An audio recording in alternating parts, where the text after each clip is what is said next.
my favorite and most obscure bands, the Korea Bohemica. And what's interesting about them is I have an album by them. I can play any piece on any video I want and never get a copyright strike because, as far as the powers that be, no, they don't exist. It's strange, but I haven't legitimate albums by them from the Czech Republic. So, well, this is Bern. Greetings and welcome to the Anadromist. And we're going to do another evening of fundraising. Evening for me. Where is it for you? Is it afternoon or morning or evening for you? Let me know. Who's out there? Anyone? There's only a couple of people watching, but who are you? And by the way, do you hear me? I'm using a new microphone. So.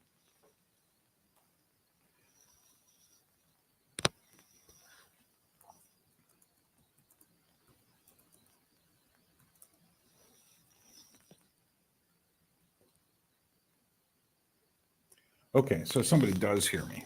That's good. I switched over to this lavalier mic that I've had. I don't like using them, but I will for this thing. Does this sound better than the sound I've been getting? It's been awfully hot, and that's because I generally don't use my computer sound because it's an old computer. The mic's a bit crackly, but not bad. Let me see if I can change this. Hold on. Okay, I just knocked it down a peg. Does that sound a little better? Bit of static in the new mic. Okay. Do you hear, like, when I move it right now, do you hear it when it moves?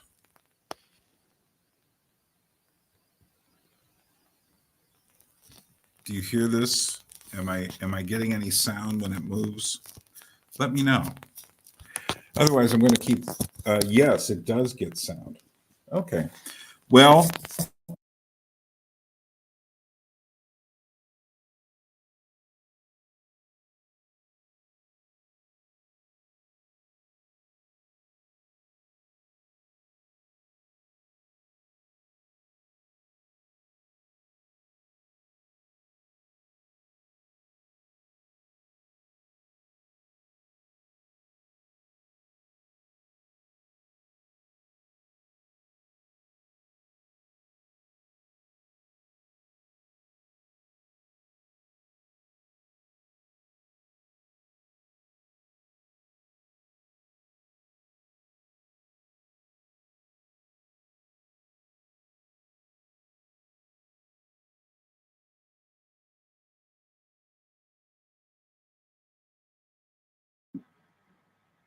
now, can you hear me? Sorry for going through all this. Oh, that's what no more sound means. Okay, is this better than the other mic? Let me know. Hello, darkness, my old friend. The sounds of silence, yes. Paul Simon has a lot to answer for. Yeah, okay, you like this better. Great, now we know this is officially a non-starter, which is why I've never used it. I think I had problems with it before. Okay, so back in the ball game. Would you like to know what's happened over the last couple of days since we had Paul on? If you would, I'll tell you. Let me switch my camera here and see what we get. Okay, so here it is. Yes, I understand. Lower fidelity. We're all about lo-fi here. Okay, so here's what's going on. Since we last left, we had, I think we had Christopher at 25, Justin at 50. Then after Paul said goodbye, we had Rebecca giving us $40, and then Cord gave us $100 and picked up 100 files of Georgian music. And Ryan S. gave us $120, and I gave him 100 files of Georgian music. And so just to remind you, that is what we're doing. We're giving away files of Georgian music. So that means to get to our, hold on a minute. So, oh, I had this and then I like an idiot, forgot to write it down. So we had, we're trying to get to $12,000 overall. And we basically have gotten over 1/3 of the way. Let's see. So we had, but what we're really working on right now is the big expense, the freighter from Alaska to Georgia, 12 time zones. And let me just quickly do this. So I had done it, and then I, like an idiot, forgot to write it down, because that's how it goes when you have too many things to do. Okay, so we have raised thus far, and you may applaud yourselves. I can't hear it, but I'm assuming you are. Don't do it while you're driving, though. $4,639. $4,639 we have raised during this fundraiser thus far, which gets us only $1,361 away from the $6,000 freighter bill. And just to remind you, $12,000 overall. The first big expense is the freighter from Seattle, Washington to Poti in the Black Sea in Georgia. Then I've also eventually got to get the price for a barge from Haines, Alaska to Seattle. That's $2,000. And then from the Poti port by train and then by truck to my door, going through customs, is going to cost about $2,000, according to the Lasare company. And then my travel from here to Haines to back to here again is going to cost, according to my recent estimates, at least $2,000. So that is what we're trying to do. And you may, and I may thank you, because we're not only well over the 1/3 mark, we're closing in. We could do it on this go round, depending on how many people show up. We could get to the $6,000 mark, and if we get to the $6,000 mark, we're halfway there, and the big stuff is out of the way. Now we just have to work on 3 sets of 2,000. And I am only now today broadening this out from the channel. So I just now sent announcements to people who have given in the past. You may receive one yourself by email. If you have, let me know. I'd just like to know if it's gotten to you. But I've sent out an update from the GoFundMe page, and not that many of you gave through GoFundMe, so you may not get the update on that. But anyone who did, from the past as well, and that's the important thing. There was over 100 people who gave in the past, and some of them may give again. And so there we are. Very good. I sent out CW. I still have to send out his files. He gave $500 in order to get a copy of my book, the novel, which I'm going to try to publish before the end of the year, called The 5 Masters of Reality. And what kind of book is it? Jeepers. I'm calling it a philosophical mystery. I think someone who reads horror literature would find it pretty horrifying, but someone who reads mystery and literature would find it kind of mysterious. But it's mystery also in the sense of not only what's going on, who are the 5 masters of reality, why is this guy going around the world looking for them, and why do they each seem to get worse? But it's also a question of, what, it's like the 5 masters. It's also a question of the mystery in the deeper sense of the word, the mystery of life, the mysteries of life. Are you still self-publishing the novel? Yes, I am. I need to make some last-minute changes on it. I read part of it to the guys. I read the first chapter to the guys who came to Georgia for a gathering in Georgia one evening up in the mountains. And they seemed like, when are you going to publish that? We want to read it. And it was a long chapter. There's only 10 chapters in the book, because there are 5 masters, and there's one master chapter followed. There's a searching chapter followed by a master chapter. So it just is 5. 9 is a really long chapter. But anyway, I read them chapter 1, and it was not something they were expecting. which is the way I like it. One thing I've done with the book is it almost changes genres every master. So it starts off like an old school adventure. I think that's one of the reasons why all the agents that I sent the book to, they'd all say, this is written very well. And I could see in their mind, given the market, we don't know what to do with this. And yet everyone who read the book would say, wow, this is like absolutely like mind-blowing, which was my intention. Was by mystery, I want to involve the reader too, for the reader to ask themselves questions. So I had one friend who called me up after the third master, and she said, Bern, I had no idea you had all of this in you. And I said, well, you never asked. So Nathaniel J. Franco. Is that supposed to mean something to me? It doesn't. So anyway, who's out here? So we have Professor Luigi, Andrew Chambers. Oh, Andrew, I was going to ask you, do you want, since I came up with everyone who donates gets over $50 gets 50 files, or $100 gets 100 files of rare Georgian music.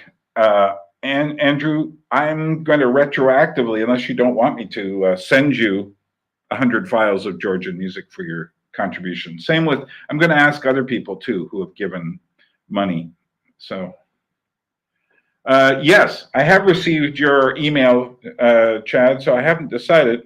Chad, actually, if you feel like coming on this evening, or my evening, your, I don't know, afternoon or something, I'll give you, just write to me, hold on a minute.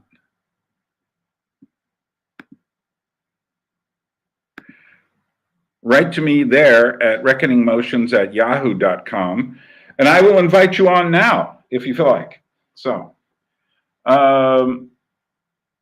yeah, think about that. So Andrew, did you want are you saying, okay, you're good for now, I don't have to send you the music files? Fine, I will take that as a given. And send me an email, Chad, and then I'll send you the invite and you can come on. It'll be about a 5-minute turnaround on this. Okay, anybody else out there? How many people we got? We got 9 watching, or 8. I think one of them is me, so I don't count, except to 10. So, yeah, what are we doing? I think I'm going to play you another piece of that lovely Georgian music. We started off with a bit of Czech music there, but let me play you, this is actually I'm going to play you the 2 first videos I ever found of Georgian music, which gave, okay, Chad, but making breakfast for family and stuff. Otherwise what? Well, let's think about it. Chad, send me a suggested time frame in an email and we'll go from there. And it can be for any day, Monday through Thursday this week would be good. So just send me a suggested time frame and I will get back to you on that.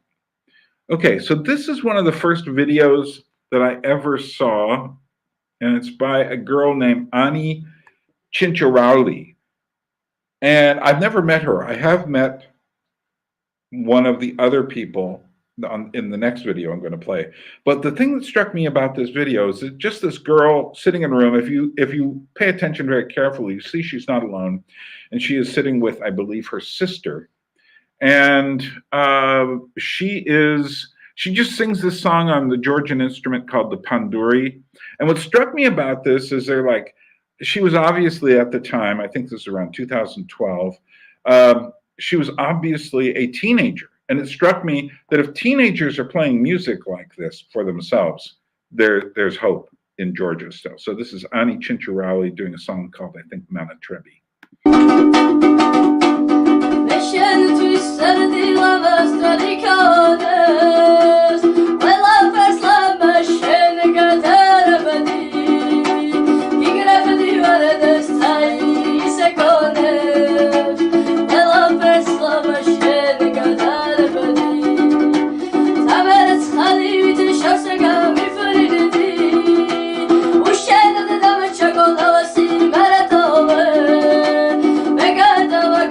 Kalam mi kharam shi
that was like, I think, the very first Georgian music video I found. And the thing that struck me about it was, like I say, it's just naturally a girl sitting playing the panduri and singing a folk song for her friend.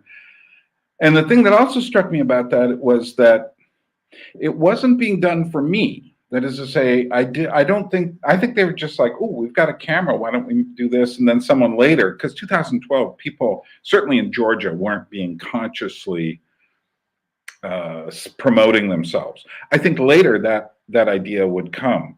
But she's one of the people I've always hoped I would meet here, because I really liked her music, and I'd just like to say, hey, that was really great. There's another singer coming up that I'll play, the second video I found, and her I have met, but we'll get to that in a moment. So just a little reporting here. Daejen from Korea by way of Florida has decided to give another $16. Now, this is like a story. It's and what I've done is I've written his name up again. This is about the third time. So Daejen, do you want some Georgian music? Because I think you've got it coming to you. You've got at least 50 coming to you if you want it.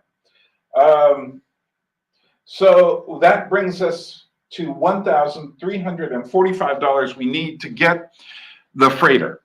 So $1,345 we need to get the freighter. So Daejen, tell me if you want me to send you. I'm sending them in batches, and it's not hard for me if you want the 50 Georgian songs coming to you. I feel like I'm one of these old people. What did I just do? Turn that off. Okay, let's try this. Very good. And now we're back to the face. So, yeah. What else have I got to say? I've always got stuff to say here. I'm going to play you some more Georgian stuff. And at some point, I think maybe the next time I do this, I'm going to do it more like a pirate radio. Someone said, do we finally get to hear Burns pirate radio? Believe me, I can do some very, very, very obscure, really great stuff with my pirate radio. This is tonic water with a weird Italian bitter. That's, what is it? I just found it yesterday, but yeah. So how are we doing out there? How's life out in the big world?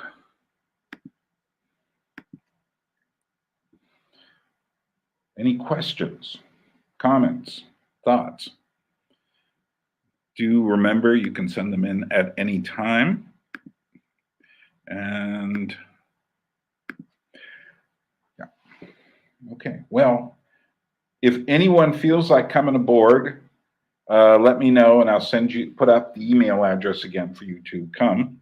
It's been enjoyable talking with people, and we'll do that. Okay, what's coming up?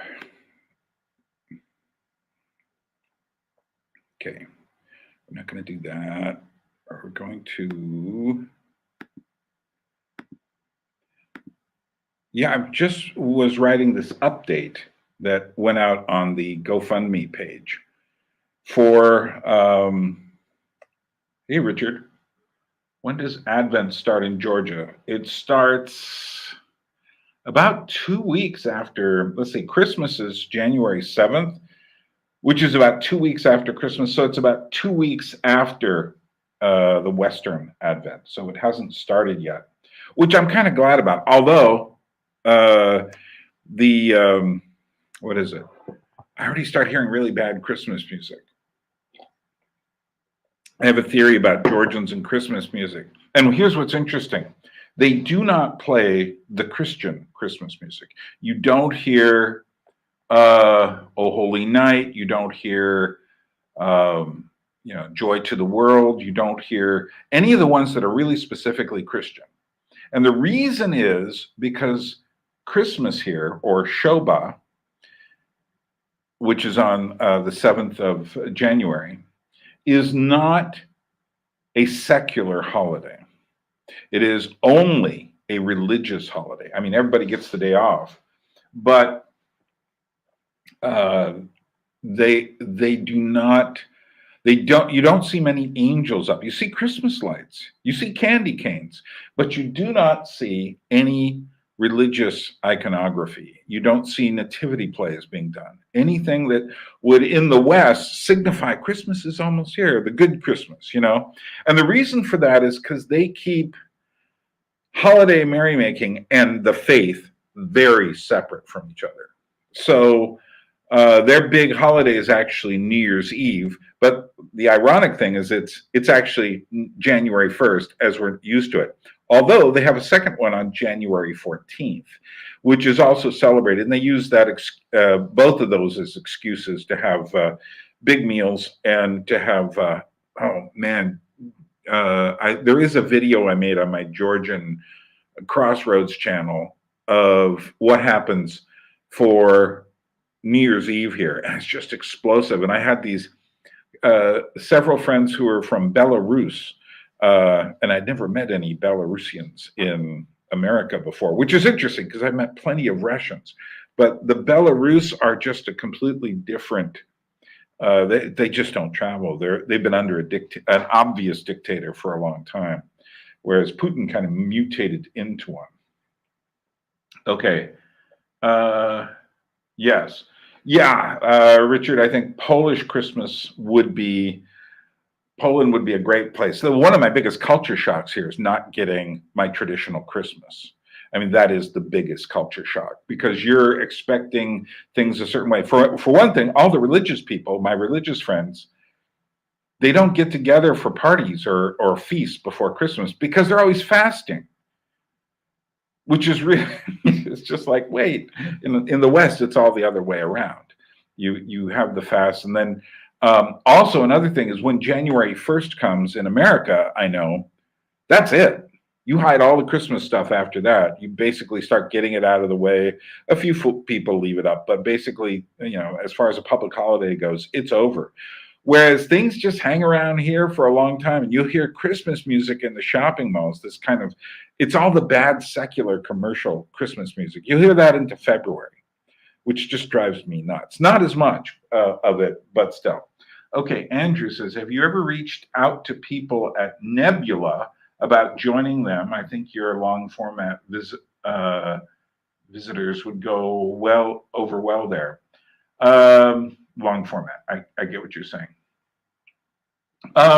You know, I've watched those, and it strikes me that would be an awful lot of work, which is clear.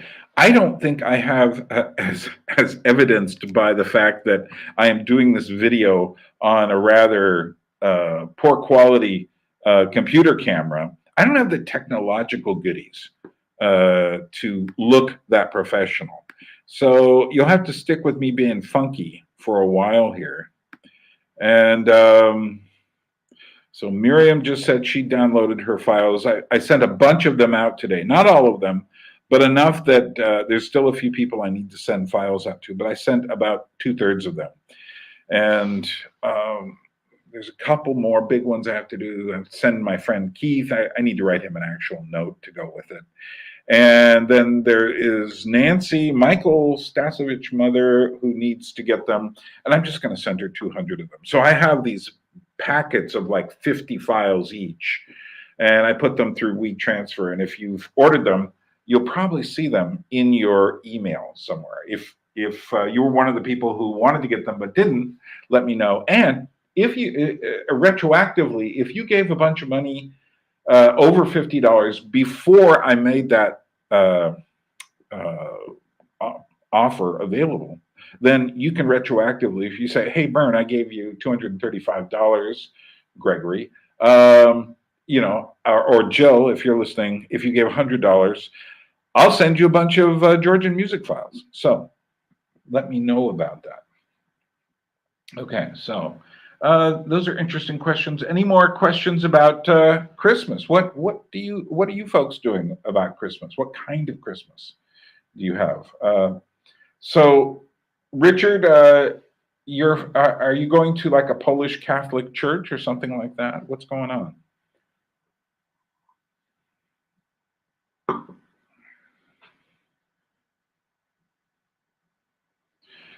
One of the most interesting places I've seen for Christmas is actually Austria. And they start at the beginning of Advent, but then they have strange, okay, Anglican Church, all right. They have strange practices there, Catholic practices, and one of them involves Krampus, this kind of winter demon that Santa Claus or St. Nicholas has to chase away. And some of the small villages really go crazy with these dressed figures and such. I have a whole book of nothing but photos of these strange traditional figures who are kind of like these. They only come out for either carnival or for the winter season, and many of them have to be chased away. Let's see, I observed, okay. No, but the algorithm. I'm not sure what you're meaning by that, Richard.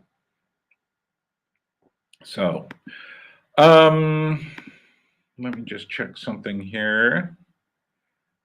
See if sometimes I have to just look. The GoFundMe page does not automatically let me know when someone new has donated, and that is the best place to give if you wish to get a tax-deductible receipt. That anything you get from them is considered tax-deductible. Whereas I'm sure some of you know how to work the PayPal variation on it to get tax-deductible stuff. Okay, someone's trying to contact me here in the inbox. Let's see. Okay, Chad's saying, oh, Chad has a last name that isn't alcoholic. All right. So it looks like we're going to try to set something up on Wednesday or Thursday or combination of the two. I will reply to you, Chad. Thanks for getting back to me. Okay. So I'm going to take another break, play another bit of, this is an interesting thing. This is one of the things that Georgians do is they have what's called a supra. And they've been doing this back into the midst of time. Wine was first fermented here. And the Georgians have a ritual meal called the supra, in which they get together and they will talk and they will sing, and you have very poetic toasts. I think I mentioned I'm pretty good at doing them. I figured it out a while ago. Anyway, this is a song called Chakrulo, which is sung at a supra. Now, this one has only men at the supra, and I am guessing from the quality of the voices, they're not just any men. They are officially singers with some organization because their voices are incredible. Chakrulo, though, is a very interesting song. It is an old song. I mean, like maybe 1,000 years or older old. And it is a song about warriors talking to each other, but essentially saying that love is the most important thing and friendship. And this is a version of Chakrulo. Chakrulo, by the way, was sung. The Soviet Union gave Chakrulo to the Voyager project to put it on their gold disc, so that someone, when the aliens find the Voyager, they will be listening to the song and saying, "Oh my goodness, Earth must be a wonderful place." So this is Chakrulo. The Georgians are very proud of the fact that this is on the Voyager spacecraft. I mean, very proud. Much more. I doubt many Americans could even say what American things are on there. But here's Chakrulo at a real supra.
Okay, well, I actually, one day I was sitting here, it was during a time of year when the window was open, and I heard a Supra like this going on outside in my courtyard for hours. I've heard it a couple times now. And these are not things that happen all the time.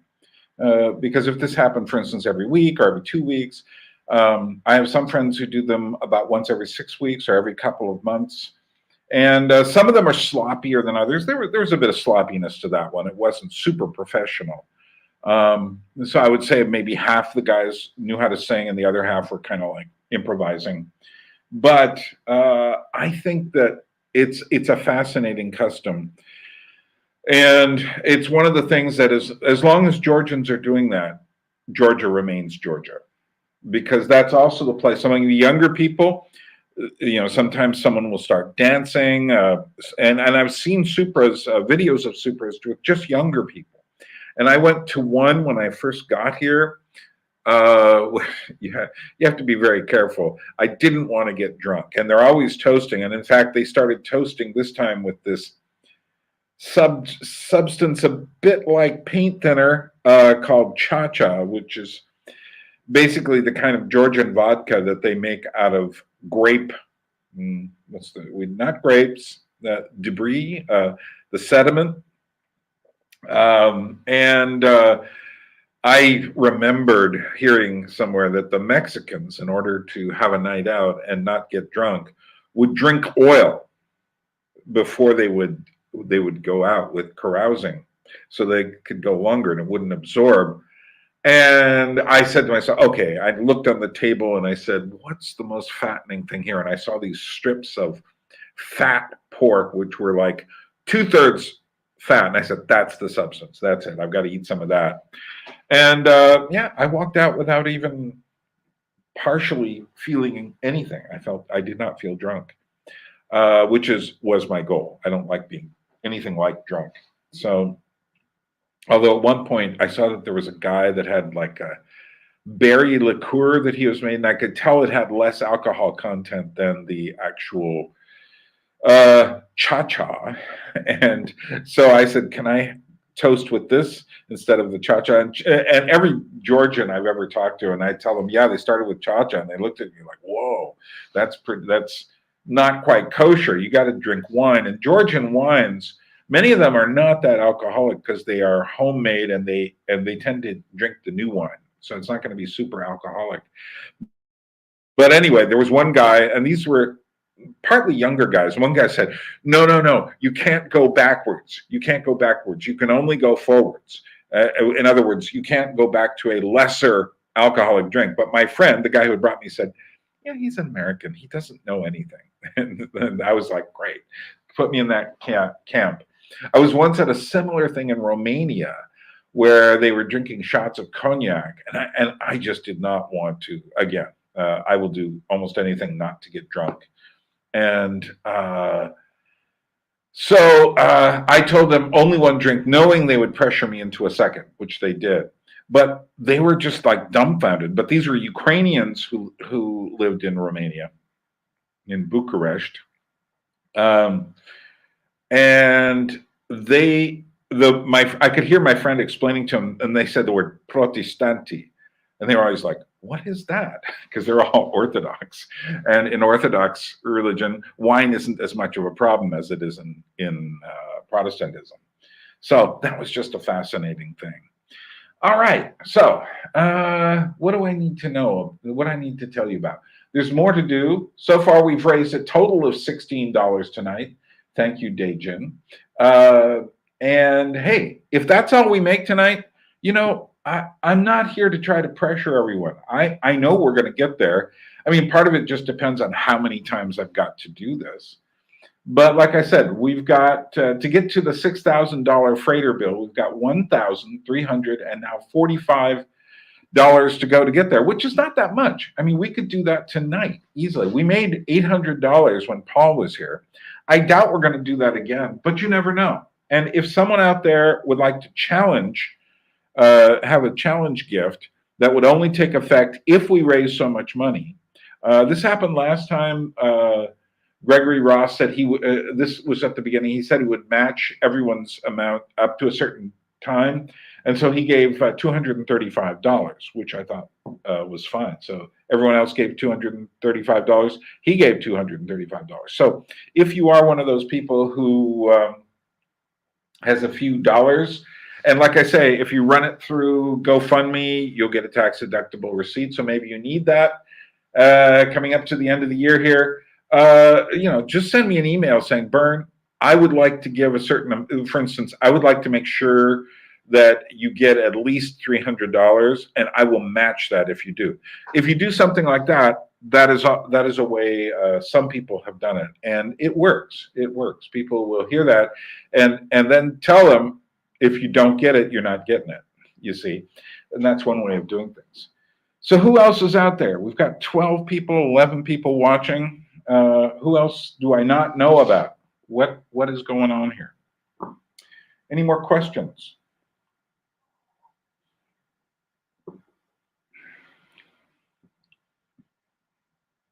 I'm waiting. Think of questions. So let's see. I think my next video, did anyone watch my my most recent video on visual education? Any questions or thoughts about that? That would be interesting. I did get some good comments in the comment section.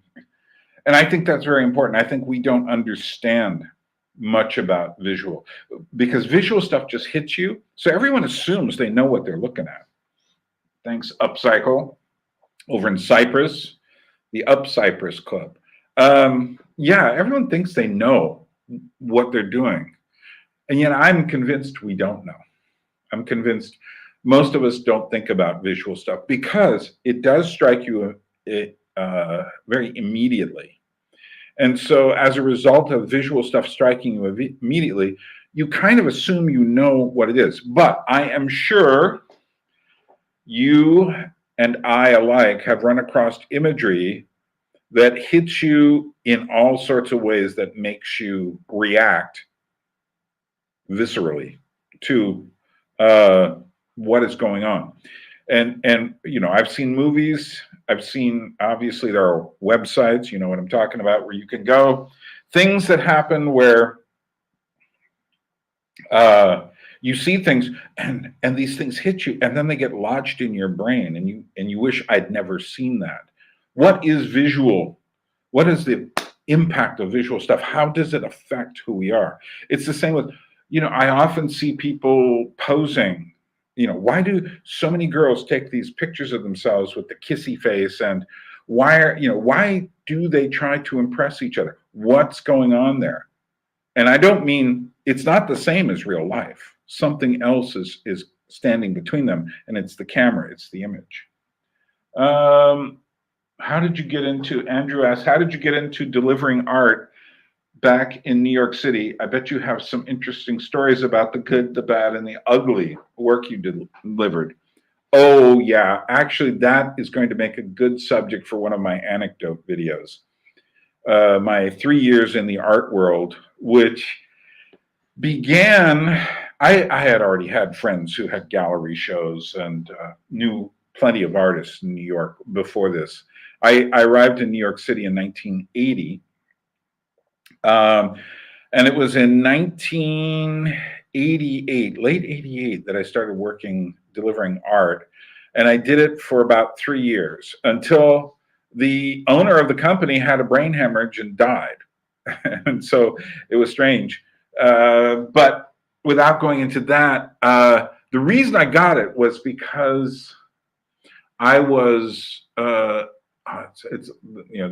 a period in New York when my job situation became perilous. And for a while, I worked for about, 6 months or so, painting houses in New York. And I don't mean just like putting paint on the walls. I mean painting with high gloss enamel paints that were not water-based. I mean, we're talking serious stuff. So I spent a lot of time doing ceilings and making sure they were absolutely smooth. And then my boss would come by with the lamp and shine it on across the ceiling, go, no, you're not getting it even yet. And I would just go nuts. And we would do these special projects for people, just so much stuff. Anyway, I had one friend in there who was an artist. He was also a musician. And I'd worked with him at this other place, Forbidden Planet, where I took care of the art books. It was around this time, starting around 86, 87, I started making art. And I started painting, and I'd fill up all these books full of it. I don't talk about that much, although there might be a few examples over on my crematorium site. But I wanted to work with art while I was looking for a job. I think I'd come back from L'Abri at the end of 1987. It was the second time I went to L'Abri. And like I said, it was during this perilous time. I thought I had a job when I came back, and I didn't. So then I had to look for a job, and it was actually at the beginning of 88 that I got my job working, delivering art. It took me a while to find it. Life got tight financially. And then I worked there for delivering art. Yeah. Yeah. The stories I can tell you. One of the things I learned is the stuff I was doing was not considered art. And when I asked why, the response was, because there's too much emotion in it, which I said, what are you talking about? I was thinking art in different kinds of terms. I'd already obviously run into Rookmacher. I'd also run into Tarkovsky's work and his book. And so I was wondering, what if what I was doing was interesting to people. It was interesting, but because of the nature of it, it was just like, no. At the same time, I ended up getting a very interesting view into all of the art world, because one of the things that happened was in delivering stuff, we went to all these artists and picking them up, including artists who didn't have much of a hope of ever becoming anything, but all wanted to. I worked with artists, so we had endless discussions. Andy Warhol died while I was working there, and we had these endless discussions back and forth about the value of Andy Warhol's work. I almost destroyed one of his prints once, which would have been a nice something on my resume. But anyway, no, it's too deep and big a story for me to go into. Plus, I would really like my journals, which are back in Alaska, is what we're doing here, is trying to get my stuff like my journals that have all my writing about my Jesus People days, about going to L'Abri for the first time, and subsequent trips to L'Abri, all of this stuff, because all of the stuff I've been doing here has been largely on computer. And I feel like I've got one arm tied behind my back, and I'm not able to access all of the other stuff it's in my mind, obviously, but if I really want to remind myself of what a certain time or place was like, that's what the journals and my photographs are for. Okay, so Upcycle Club, I have a question about visual semiotics related to propaganda in terms of media evolution. Let me come back to that, and let me just, Andrew is writing in relationship to what I just said. Some people have idiotic theories about what is and isn't art. Some of my art professors had really bad theories about it. Yeah, well, the problem is this, and this is one of the things I learned. I'll come back to you, Upcycle. The problem is this. We had...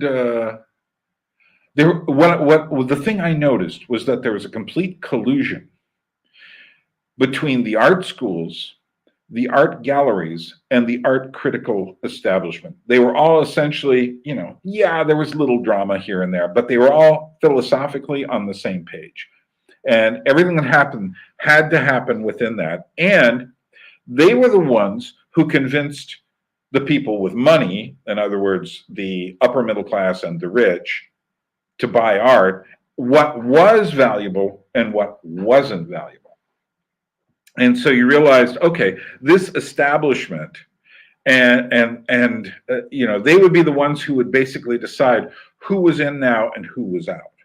And it was very interesting for me to watch that. Again, when I get to the anecdotes things. So I'm not surprised. Let's see. Hi, everyone. A friend of mine took me to the Warhol Museum in Pittsburgh. Very disturbing. Yeah, a lot of people don't realize that Andy was a pretty disturbed guy. I mean, I saw Andy Warhol numerous times in New York. I mean, saw him. He was in line when I went to see the movie Betty Blue, and he was like a blank slate. But he'd been like a blank slate ever since Valerie Solanas tried to kill him back in the late 60s, early 70s. During that period, he'd become a blank slate. And he was very much influenced by ideas of, what can we say? For one thing, what did he actually mean by his art? That was a big issue. That is, did he mean that the work that he was celebrating, for instance, commercial art by painting and Campbell soup cans, that he was celebrating Marilyn Monroe and Elvis Presley and these by doing that? Or that these were dead, empty images equal to but different than Jackson Pollock's paint on the canvas? And did he then at the end, in the last half of his life, after the assassination attempt, did he become so afraid of his fame that he essentially just ceased being that person and just became this kind of celebrity parasite? And a very complicated character, but yeah, some of his work is quite disturbing. So upcycle, I have a question about, okay, visual semiotics relates to propaganda in terms of media evolution. Well, first of all, the thing to remember about the media, and as Jacques Ellul says, all mass media is in some sense propaganda. And once you get that, then you realize it doesn't matter really what the semiotics of the content are. What matters is the structure. So, there's an interesting thing. Early television, if you had a complicated, houndstooth suit or tweed suit or something, the camera might pick it up as visual feedback, and you get these really weird wavy lines because of the resolution at that time. So that made them make their sets all dead imagery. If you look at the early sets, there's very little of complication behind it. Now, what's interesting is movies were different than that. And they could play movies, although they would tend to flatten the images out. But actual television content, for instance, if you look at the Twilight Zone image, people still watch those now. If you look at anything done during that time, the sets in the background are almost blank for that reason. Well, that all by itself is setting up a context and a format that you can't just simply say whatever you want. You have to use that. Now, I think that for instance, is YouTube propaganda? I would say, yeah, a lot of it is. Now, Jacques Ellul talks about looking for the cracks of freedom. And I hope what I'm doing here is taking advantage of a crack of freedom. I mean, obviously, I don't have to make it look a certain way by the quality of the camera. What quality? And the fact that my camera is not working that well because the camera I have, it's a 70, Richard. It just stopped working, so I'm using older camera now, and I do have a webcam, which I use for my second camera here. And that's actually better quality than the camera that is on the computer. However, my problem is that I can't turn the camera on the computer onto the board and have it read as well. So there are just these things. So whatever you do, you are contained by the medium itself. You are contained by your tools. Now, a lot of people say, well, I've got really, really good tools. I don't have these problems with resolution. My YouTube channel looks great. Well, evidently it does. However, it is still something that has to take images on a screen. And anytime you have images on a screen, you need to really seriously think about doing that. So that almost by its nature, for instance, if you look at the graphic design of YouTubers who will say kind of came of age since the since the Gamergate, the ones who kind of went on to be the anti-woke and such, all of them. And if you start looking at the PragerU or the Daily Wire or Trigonometry or any of the ones who've become more professional, you will start to see certain things happening with the image quality. And those things that are happening, but not only the image quality, but you will see certain things happening with the actual messages. Things the people doing the messages don't even realize that in order to make this more efficient, and efficient is always the most terrifying word here. And Jacques Ellul says the whole point of propaganda and basically all of technology is efficiency, according to the machine, not the person. It's not our efficiency, it's the efficiency of the machine. Let's see, hold on. Someone's trying to get in touch. I wonder if they have anything interesting to say. Okay, someone else downloaded all my, we got another, okay, thanks, Ups. Another $30 US showed up here.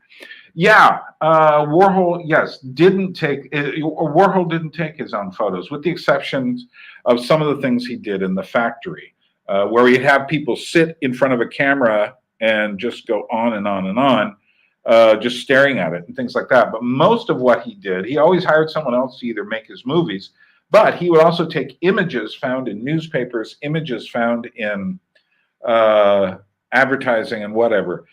Again, how much of Warhol was in any way sincere and how much of it was cynical? And now we're talking the first part of his career. So thank you so much. Just donated another 30. Thanks. I'm going to write you up here. I'm going to go ahead and give us another short video from, this is a person who is my friend. I interviewed her and took some a video of her music. This is Mariam Eliashvili and a friend of hers. This is, again, I would say about the second Georgian video I found. I mean, just at the very beginning, around 2012, of being aware that Georgia was a place. But these videos just said to me, okay, there's these young girls sitting outside in front of an apartment singing. You don't see that in America, not this kind of folk song and stuff like that. And that just really struck me, that what kind of society was this? And it made me ask questions. And if you want some Georgian music files, I have, if you give $50 or more, I will send you a bunch of files, 50 files. If you give me $100, I'll give you 100 files. And the links are down below, either PayPal, or if you really need a tax-deductible receipt, go with the GoFundMe. And I'm going to write this down while we're listening to a short song being sung in front of an apartment building by Mariam Eliashvili.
Okay, so let's new total.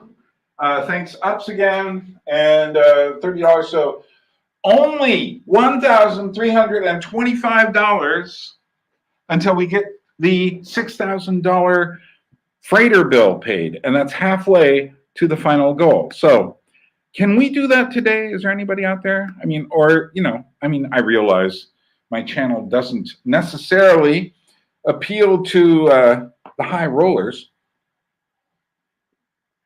but is $1,325 at all considered anything like money today? I don't think so. So give, yes, it was a very good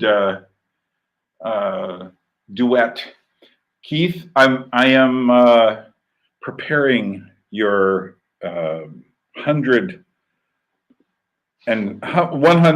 file email that's going to come with all your stuff in it, connection to WeTransfer. Okay, so what else? What are we going to do? I was talking about all this stuff, and then that stuff, and then we did that, and yeah, sometimes I think about my life, and I think about like, so why did I collect all this stuff? Well, it isn't for me. And that's one of the reasons I have to get it here, is because it's really for whoever passes it on here. Because in America, one of the reasons, when I left New York, I had a lot of stuff, obviously, when I left New York, an awful lot of it already. And one of the reasons was because I worked in the music business so much. And so I ended up with thousands of vinyl records. My vinyl records didn't get that much bigger in Alaska, but my CDs did, because I worked at the radio station and got so many free ones. And plus I would buy them, just as I'd buy stuff here, and or have it sent to me from Amazon or someplace else, because I was suddenly, although my music collecting has really decreased over time because I have so much. I have answered the questions that I was trying to answer that I need to express in some form, hopefully a book. And Andrew, if you're still around, yes, I do have to publish my novel, hopefully before the end of the year. But keep in mind, it's got teeth. So I ended up with all this stuff, but it's always been, for instance, the music library at the radio station I worked in.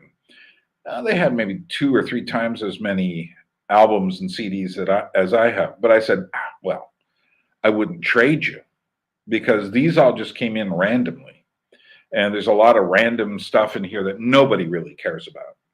Whereas what I've picked was quality, cherry picking. Very good. Thanks, Andrew. So, I'm trying to put together ideas, and that is why I have as many records as I do. I think it's around 8,000 or 9,000, about 8,000 albums, vinyl albums, and then the rest is CDs, and then there's maybe another couple thousand 45s. So it's about 13,000 pieces of music, vinyl recordings altogether, vinyl and CDs. So it's quite a bit. And am I going to get here and listen to it all before I die again? No, that's not the point. The point is to have a library. A library is a very different thing than a personal collection. So I am looking at this as something that, you see, in New York City, when I left, I said, well, one of the reasons I was leaving is because it doesn't matter about having a big record collection in New York City. I knew tons of people who had big record collections. When I went to Alaska, it was really a resource, not only for the radio station I worked at, because I had music no one had ever seen or heard before or in ages. But also, I used that very much to share musical ideas with people, to share, to teach music history and such. So, and that, what I'm hoping here is that I will eventually find a place for all this stuff before I die, since I'm not planning on living forever. at least not here. So I had to just plug in my, I'd forgotten to plug in the battery or the electrical cord on the other computer. So I needed to do that before it was giving me almost out. Okay, just checking something over here, looking over there, and very good. Questions, thoughts, comments, anything else? I'll take anything. I'm in a rare mood where I will take anything, because often I don't. So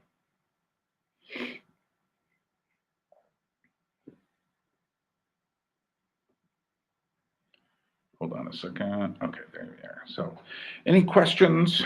Like I said, I'm in a mood. I'm looking right now. I'm uploading a slightly revised version of my basic symbolism of horror for the Anadrome channel, because I'm going to move a lot of my music content there now. So that'll go up on Tuesday. If you've never watched that, you really should. It explains. I have another video where I talk about why I follow horror, films, literature, etc. This one is more pointed to okay,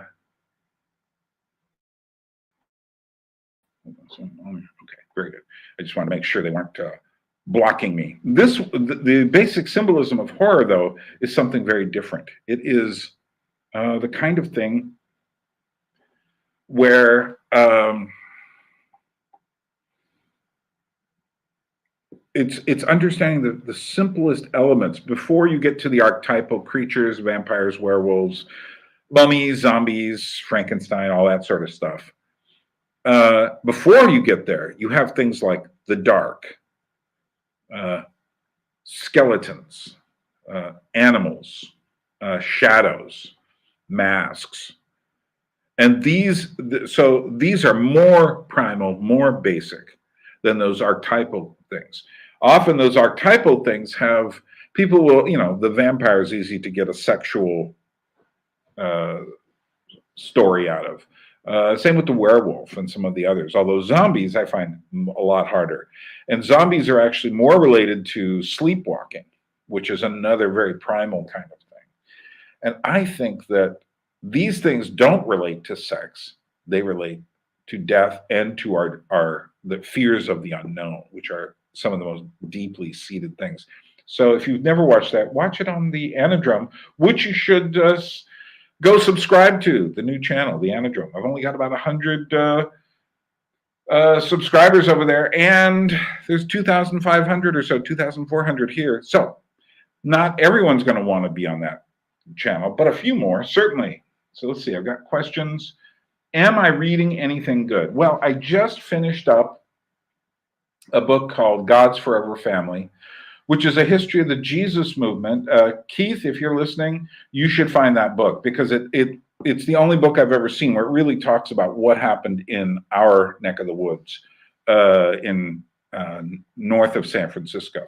And it's the only one that really shows how, I think it's much more informed and in-depth, and it's not a celebration of it.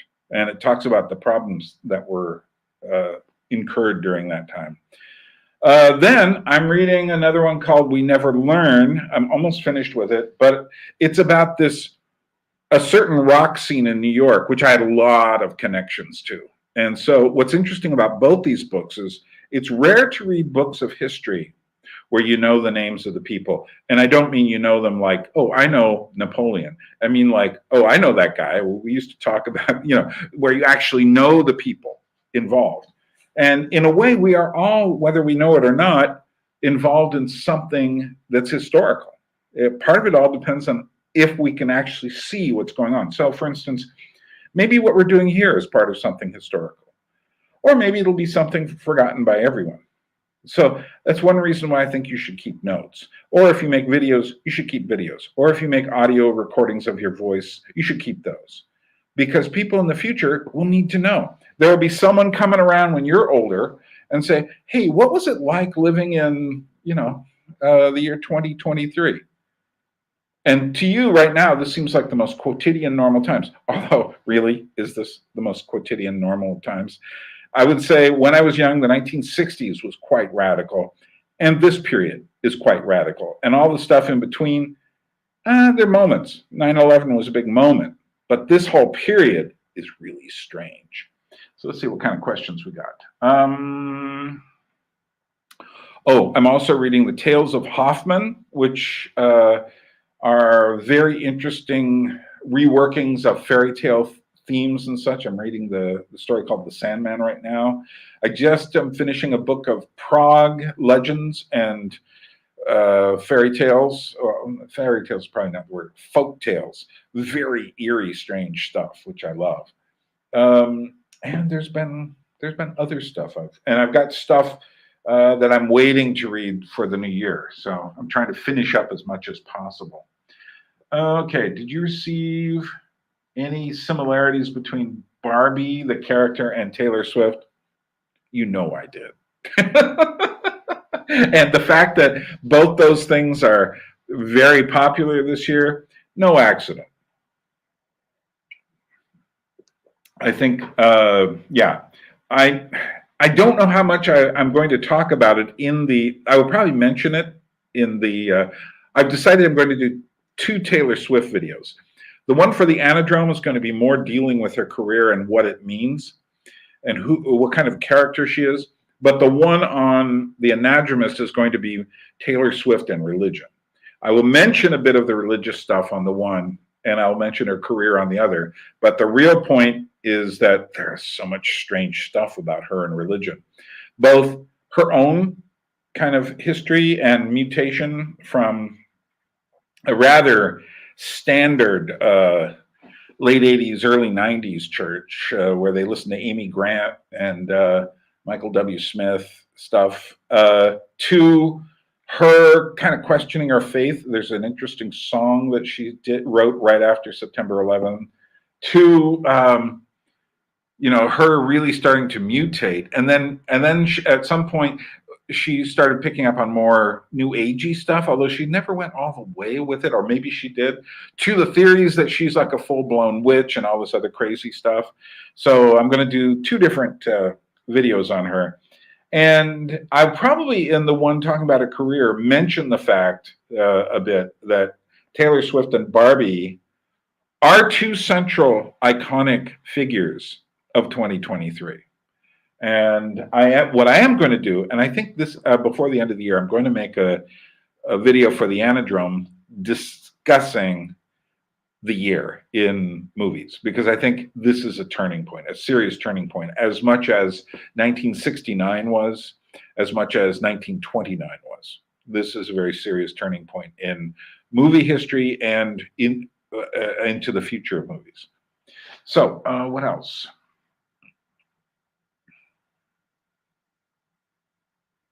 Yeah, Stephanie, you're saying there seems to be both kind of an empty girl power in both Barbie and in Taylor Swift. But what I see is this. For instance, I see Taylor Swift, when you see the film, which I recommend, wait till it comes out on video or something. Although seeing it in the huge screen is just an incredible experience, because it wasn't like watching a movie with all the girls acting really strangely.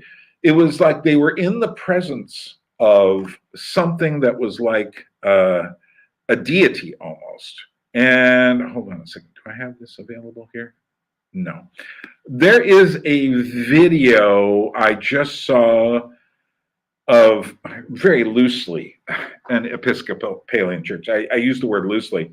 If you look up on YouTube the word Sparkle Creed, and this is a totally rainbow religious, we'll call it creed, the Sparkle Creed, and prayer requests and prayers. And among the prayers are we pray for Taylor Swift and all the Swifties, which when I'm putting all this together going like, yeah, this is kind of religious. I mean, in a big way, and I'm not being joking at all. So I am going to discuss these things though. So let's see. What drew you to New York City originally, and why did you stay? Well, I don't do anything. I don't go anywhere thinking, except when I was traveling to interview puppeteers and such. I generally do not travel. I do not move to a place thinking, if this doesn't work out, I'll leave in a year.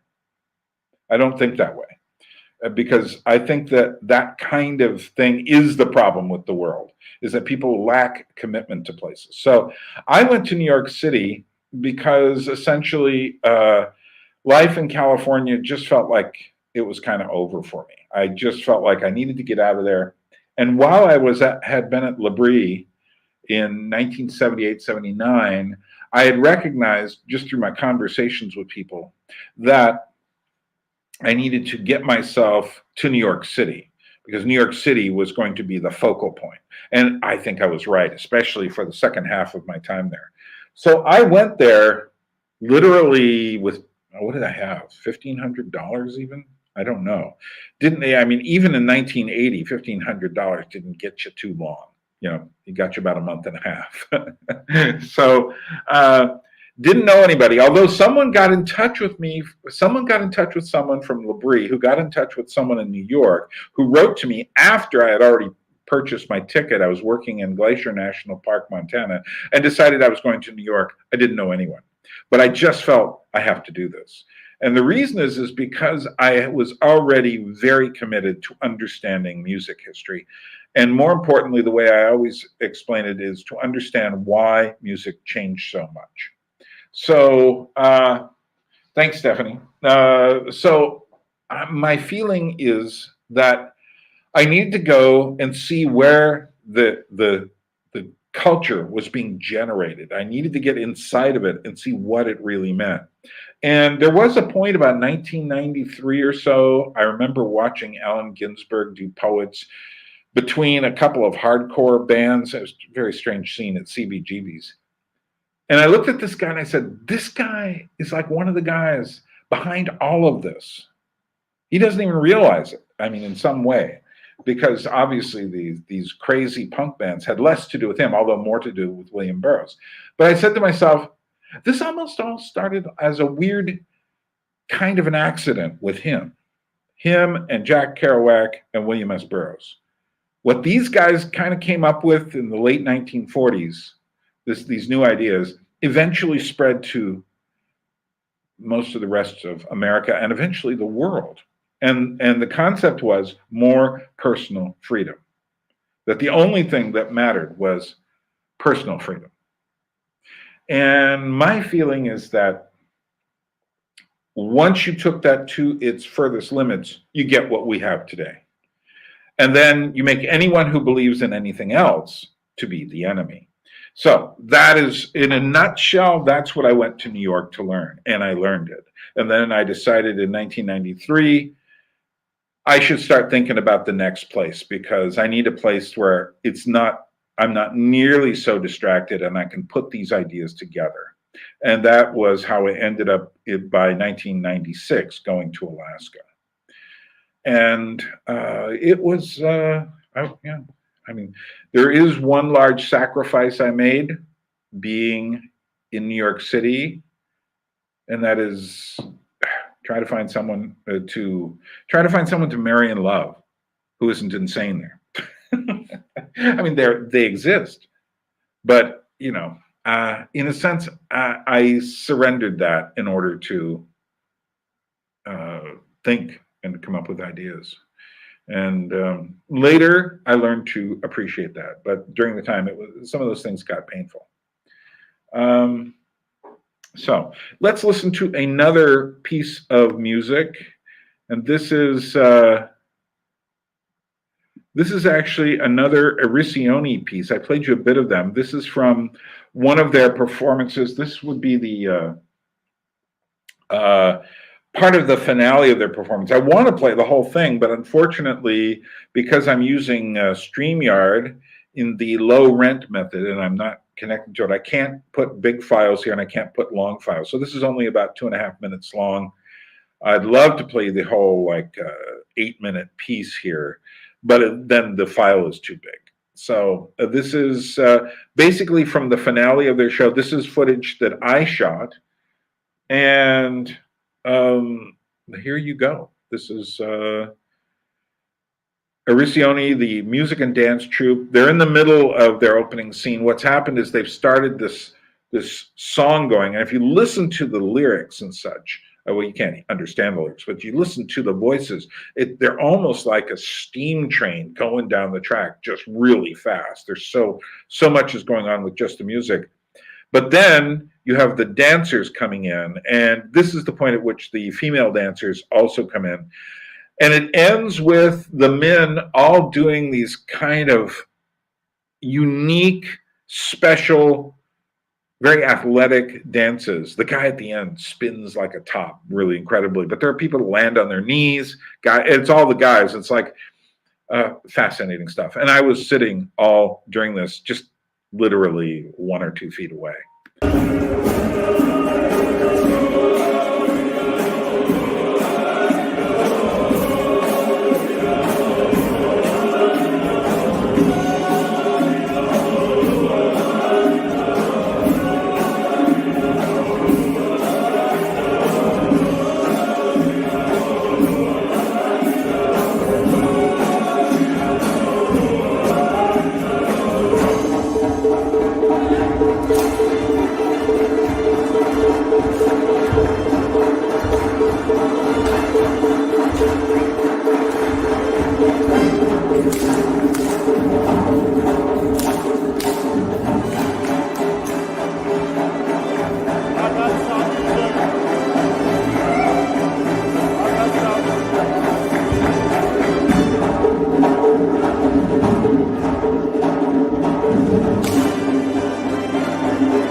And these are my friends.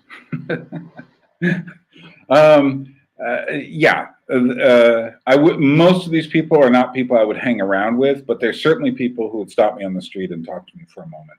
Many of them don't speak English that well. Nevertheless, I think I can say they're my friends. And about a few times a year, I go there and I'll see them. I took my friends who came here for the gathering in Georgia, took them to watch dance performances. I had a French puppeteer friend, Paulette, took her to see an entire practice performance. And it's quite the deal. They're pretty amazing. I can't imagine people doing this sort of thing. So let me, okay, so far we have raised $46 here. And we've only got a half hour left. I don't know. I need to come here at a different time and get to different people. So I think I'm going to have to wake up in the middle of the night to get other people who normally are asleep or busy at work or something during this. But yeah, let me just refresh you where we are and point to the big camera, the big board.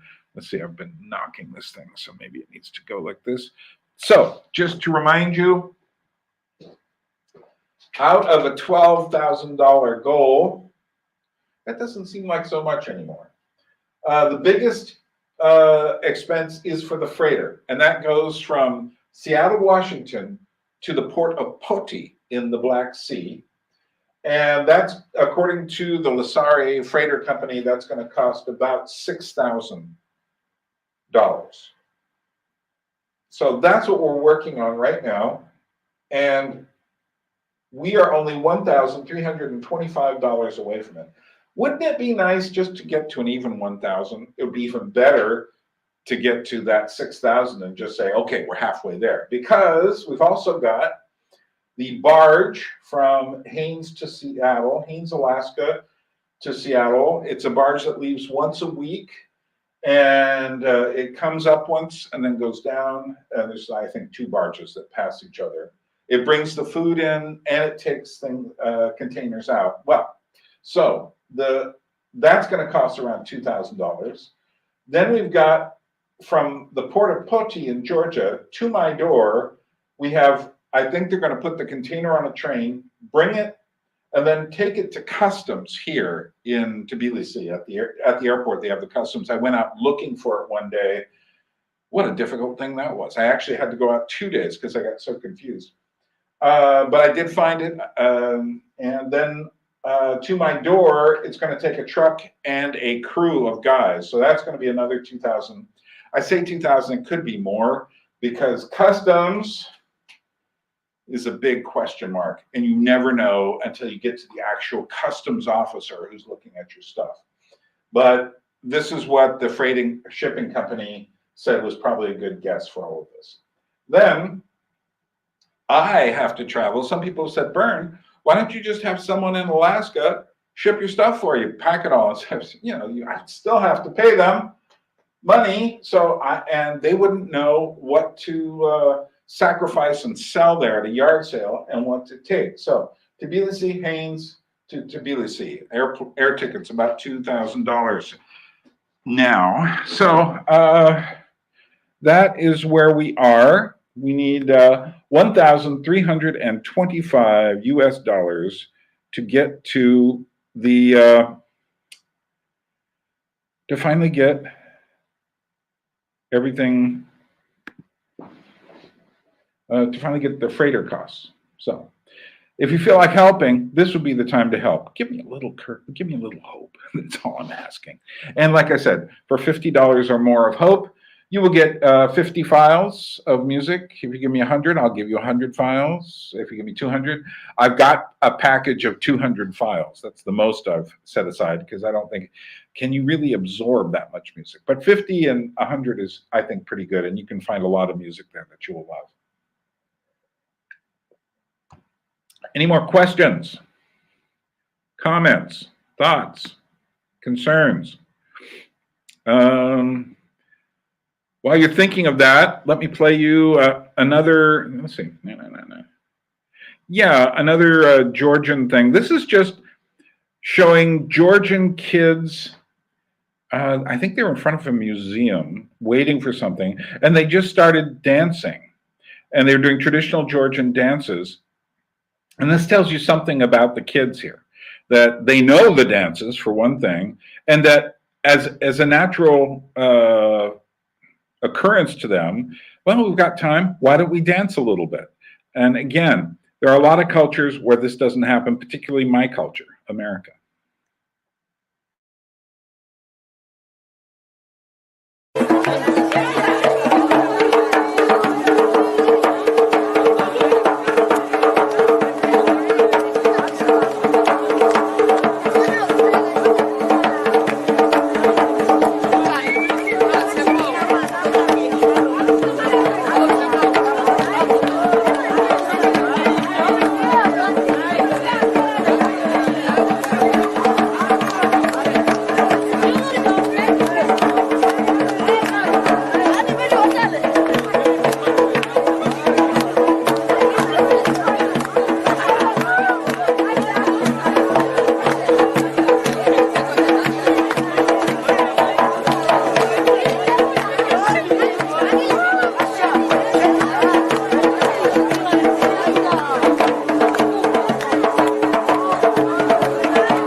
Okay, so there you are.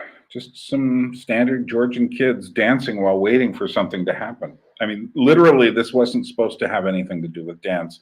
This is just what happens sometimes with Georgian kids. And I think that's great. I think that's really great that because you know that there's health in the culture if the children are still a part of it. Where you often find, I have a lot of old folk records, and then there are some videos where you see some old people, the last of their culture, doing some old folk song or something. You just say to yourself, "Yeah, this recording is the only way this is going to survive, is to do a recording of it." And I think that what we need, the question is, can we get, for instance, can we sing again in America or Britain or France or the Czech Republic? Can we sing again without feeling self-conscious?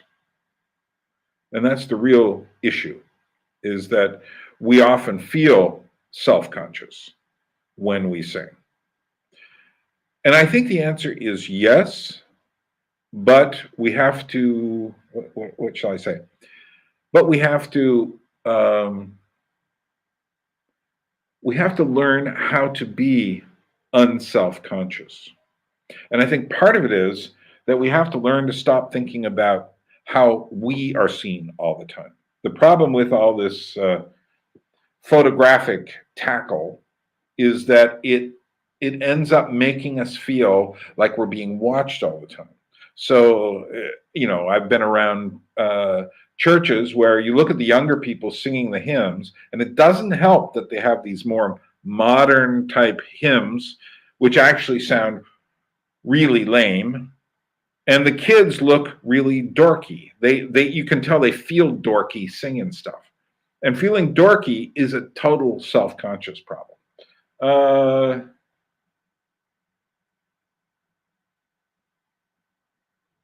Yeah, question. Many countries have their traditional dance songs, like Georgia. Does America, the United States, consider itself to have traditional songs? We did. We had lots of them. There were dances that went along with the blues. There were dances that went along with jazz. There were dances that went along with country music. And in some places, there still are. So in Texas, you will find people doing the Texas two-step type of dancing. And these, you have to actually go to classes to kind of take part in.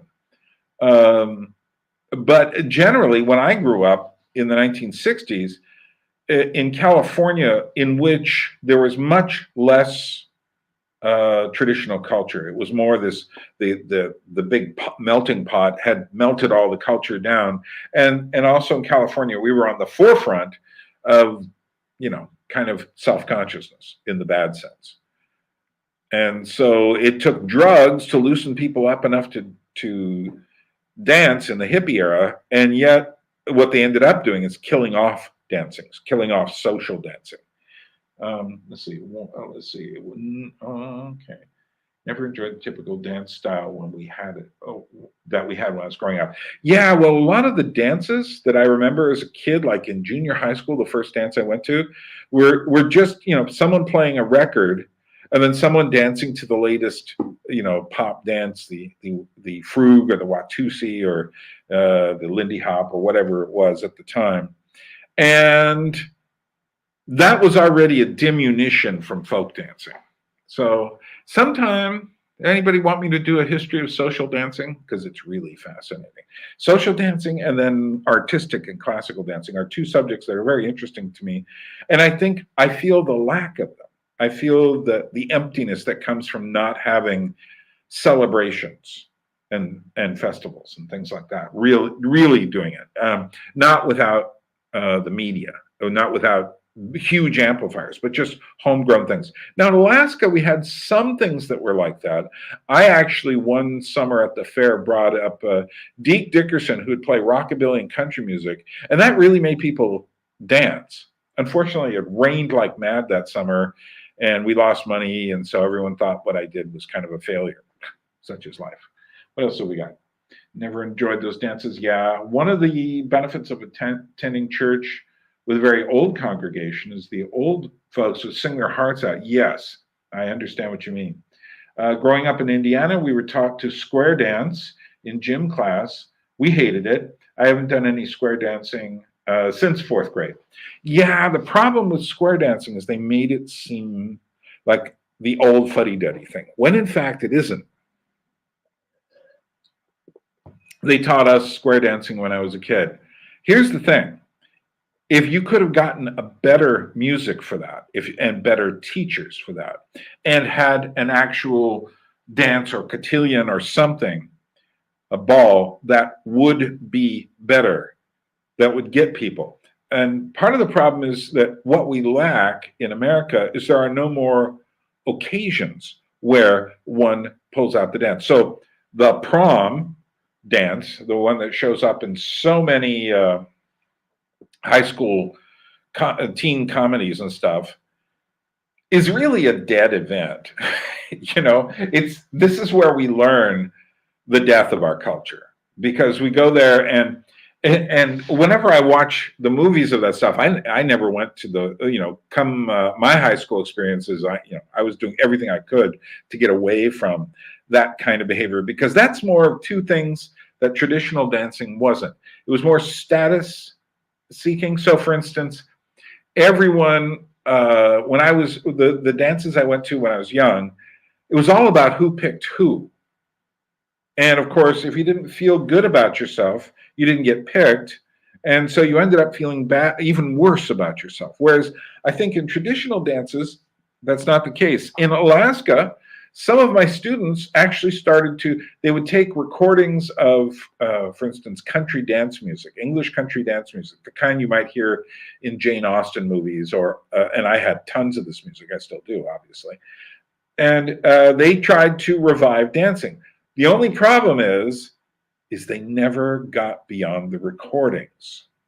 And that is the huge problem. So a dance played with nothing but a DJ, you can get people to move if you play music loud enough and emphasize the bass and the beat. Yeah.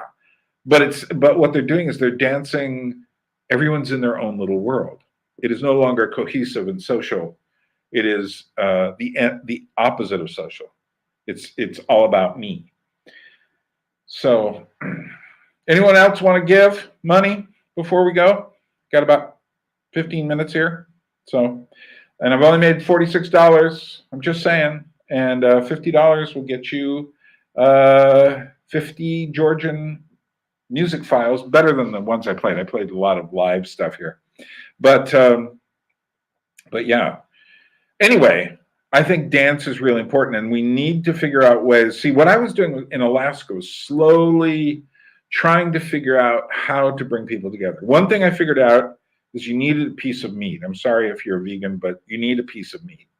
And the more interesting the meat, the better for a group gathering. So, don't just get a roast pork, although if that's all you can get, fine. But get a roast deer, get a turkey, better get a goose, because get something people don't have every day, a couple of rabbits or something. And then you need to set some rules and boundaries. One of them is we don't play music on the turntables or on the sound system randomly. So when people come over, I would play stuff appropriate for the occasion. It would be better if I didn't have to. And occasionally people came over with instruments, then I would just let them sit in the corner. And interestingly, if you notice if you watch one of those Jane Austen movies, the kinds that came out in the 90s and such, or early aughts, and they always have a country dance scene. Here's the thing I want you to notice. You never notice the musicians, because people didn't come there to see the musicians. In a way, our idea of musicians now works against dancing. It works in favor of people sitting there looking at the big figure with the microphone. But that's not how you get people to dance. You get people to dance not by looking at the musicians, but by looking at each other and dancing, which also means they have to learn the steps, which is why they tried to teach you square dancing. And they failed because the context was wrong. What they needed to do was find someone in your local area, if at all possible, who knew how to do that in a modern form and to make it really joyful and fun. And that is what we're missing. We're missing the people. The key element in all of this is the musicians. And the musicians are all trying to be seen. And as long as the musicians are trying to be seen, we can no longer have the kind of events where people are brought together and get to know each other more. So knock the amplification down. And there are still places where this happens. Parts of Louisiana, parts of Mississippi, parts of Texas, in Mexico, and the Tex-Mex culture. And obviously here in Georgia and in many places in Latin America, the dancing is very important. And dancing is very important. And unfortunately, we no longer do it. In modern Western cultures and their equivalents in Japan, Korea, maybe China now, it's just that these things somehow got considered to be old-fashioned. And one of my real special interests over the last few years has been in Renaissance dance music. And all I can say is, if you had to take me back to the 17th century and let me listen to musicians playing then, or I would get to see the greatest musicians of all time in all history from the 20th century, I would much rather go listen to the music of the 17th century because it was genuinely joyful. It wasn't about celebrity. It was about getting people together. I'd rather see how people dance then. I'd rather experience it. All right. Well, I think we've got mostly the same people who have already,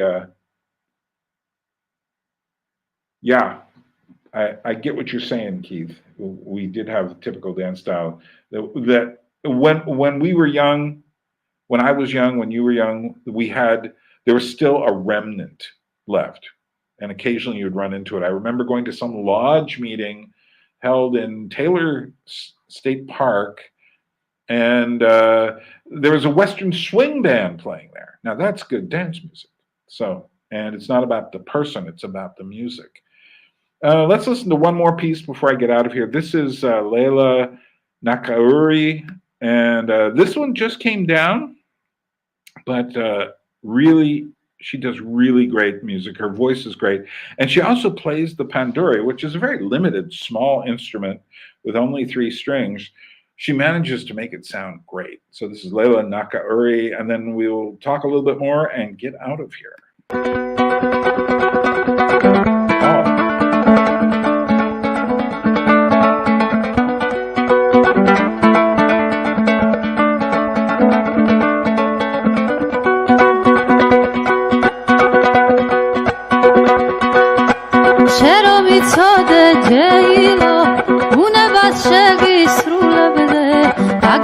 ტრელსა ჩულებსა ცენს გოხდა ჩაგიგმაზვიდე დაგიქსო ტრელსა ჩულებსა ცენს გოხდა ჩაგიგმაზვიდე გაგცვლი დიტანი სამოსა ქორწილში გაგისტუმრებდე დაგიჭერ ცხენის უზანგას თანელა ჩაგიცინებდე დაგიჭერ ცხენის უზანგას თანელა ჩაგიცინებდე მომირე კავდი სტუმრებსა ქალგოხდა დაგიხვდებოდე სიტყვას გეტყოდი ისეცა ვაჟკაც თავს მოგაწონებდე სიტყვას გეტყოდი ისეცა ვაჟკაც თავს მოგაწონებდე ქალო მაგერერო კოხდაობ და ხელს არ მაძლევ ხელშია იფთვები ჯეირანივით დაიგრიხები წელშია იფთვები ჯეირანივით დაიგრიხები წელშია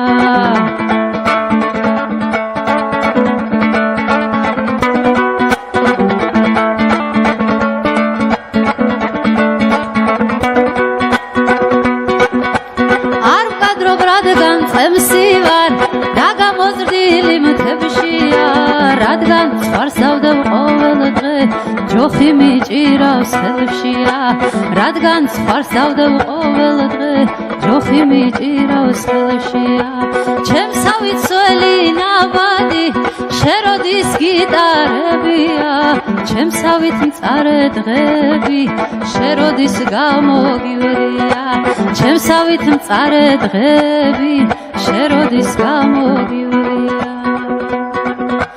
მომეცი ტბილი სალამი წემსი ვარ გამეხარდება გულს ჩახოცილი დარდები ვარდივით ამიყვავდება გულს ჩახოცილი დარდები ვარდივით ამიყვავდება შენ რომ იცოდე ჯეილო უნებას შეგისრულებდე დაგიქცევ ჭრელსა ჩულებსა ცხენს გოხდათ შაგიგმაზვიდე დაგიჭერ ცხენის უზანგას თანელა ჩაგიცინებდე